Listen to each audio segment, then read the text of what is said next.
നമസ്കാരം, എല്ലാവർക്കും പ്രവാസി മലയാളിയിലേക്ക് സ്വാഗതം. ഇന്നത്തെ പ്രവാസി വാർത്തകൾ ഒറ്റനോട്ടത്തിൽ. ഒമാനിൽ 335 പേർക്ക് കൂടി കോവിഡ് വൈറസ് ബാധ സ്ഥിരീകരിച്ചു. 704 പേർ രോഗമുക്തി നേടിയിട്ടുണ്ട്. 97.5% രോഗമുക്തി നിരക്ക്.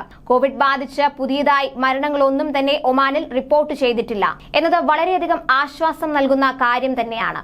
കഴിഞ്ഞ 24 മണിക്കൂറിനിടെ 31 കോവിഡ് രോഗികളെ കൂടി ആശുപത്രിയിൽ പ്രവേശിപ്പിച്ചു.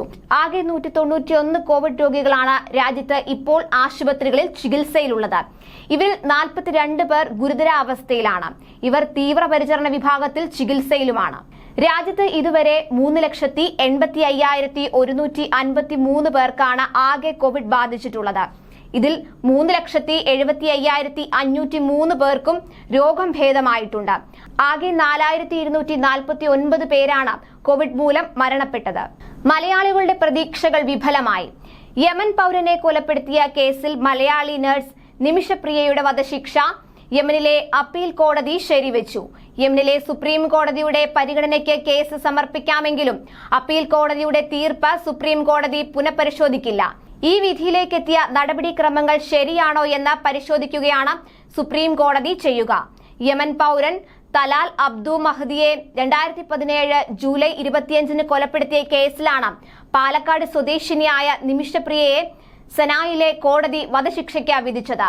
നിമിഷപ്രിയ കേസിൽ അറസ്റ്റിലായിരുന്നു. തലാലിനൊപ്പം ക്ലിനിക് നടത്തുകയായിരുന്നു നിമിഷ. തുടർന്ന് യമനിലെ ഇന്ത്യൻ എംബസിയുടെ സഹായത്തോടെയാണ് അപ്പീൽ കോടതിയെ സമീപിച്ചത്. യമൻ പൗരൻ തന്നെ തടഞ്ഞുവെച്ച് ആക്രമിച്ചെന്നും രക്ഷപ്പെടുന്നതിനിടെയാണ് കൊലപാതകമെന്നുമാണ് നിമിഷയുടെ വാദം.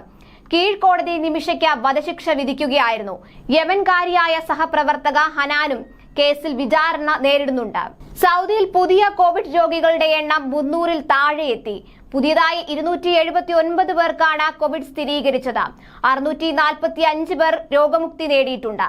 ഒരു മരണവും പുതിയതായി റിപ്പോർട്ട് ചെയ്തു. സൗദിയിൽ നിലവിലെ കോവിഡ് മുക്തി നിരക്ക് 97.38%, മരണനിരക്ക് 1.20%. നിലവിൽ 10,517 പേരാണ് രോഗം ബാധിച്ച് ചികിത്സയിലുള്ളത്.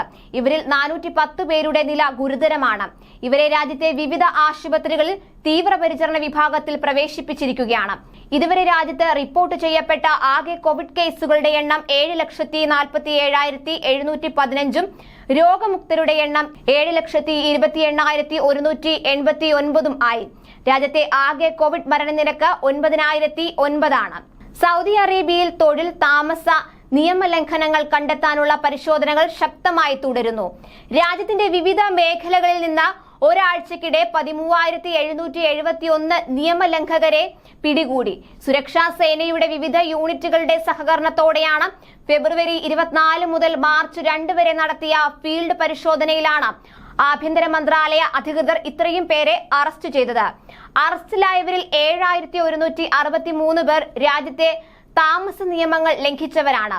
അതിർത്തി നിയമങ്ങൾ ലംഘിച്ചതിനാണ് 4,542 പേരെയും പിടികൂടിയത്. 2,066 പേർ തൊഴിൽ നിയമ ലംഘനങ്ങൾക്കും അറസ്റ്റിലായി. അനധികൃതമായി സൗദി അറേബ്യയിലേക്ക് പ്രവേശിക്കാൻ ശ്രമിക്കുന്നതിനിടെ പിടിയിലായവരാണ് 150 പേർ.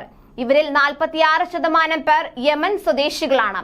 42% പേർ എത്യോപ്യക്കാരും 12% പേർ മറ്റ് വിവിധ രാജ്യക്കാരുമാണ്. സൗദി അറേബ്യയിൽ നിന്ന് നിയമം ലംഘിച്ച് മറ്റ് അയൽ രാജ്യങ്ങളിലേക്ക് കടക്കാൻ ശ്രമിച്ച 237 പേരെയും അറസ്റ്റ് ചെയ്തിട്ടുണ്ട്. നിയമലംഘകർക്ക് താമസിക്കാനും യാത്ര ചെയ്യാനുമുള്ള സംവിധാനങ്ങൾ ഒരുക്കിക്കൊടുത്ത 8 പേരെയും അറസ്റ്റ് ചെയ്തിട്ടുണ്ട്.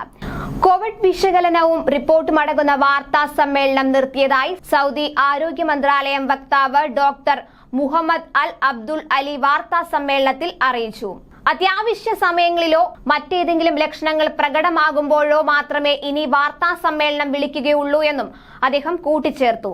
അതോടൊപ്പം തന്നെ കോവിഡ് കേസുകളുടെ പ്രതിദിന കണക്ക് പുറത്തുവിടുന്നതും നിർത്തുന്നതാണ്.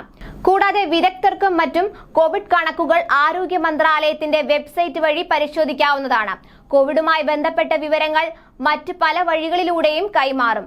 വാർത്താ സമ്മേളനത്തിൽ പങ്കെടുക്കുന്നവർക്കും വിവരങ്ങൾ കൈമാറുന്നവർക്കും സമൂഹത്തെ ബോധവൽക്കരിക്കുന്നവർക്കും അദ്ദേഹം നന്ദി പറയുകയുണ്ടായി. സൗദിയിൽ കോവിഡ് അതിന്റെ അവസാന ഘട്ടത്തിലാണെന്നും അദ്ദേഹം പറഞ്ഞു.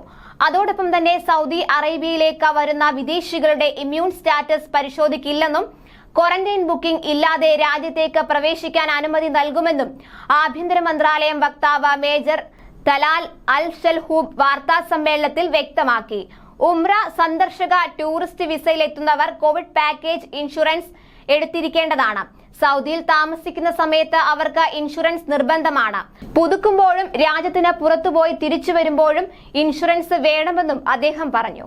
ഇന്നത്തെ പ്രവാസി വാർത്തകൾ ഇവിടെ അവസാനിക്കുന്നു. കൂടുതൽ പ്രവാസി വാർത്തകൾക്കായി ഈ ചാനൽ സബ്സ്ക്രൈബ് ചെയ്യുക.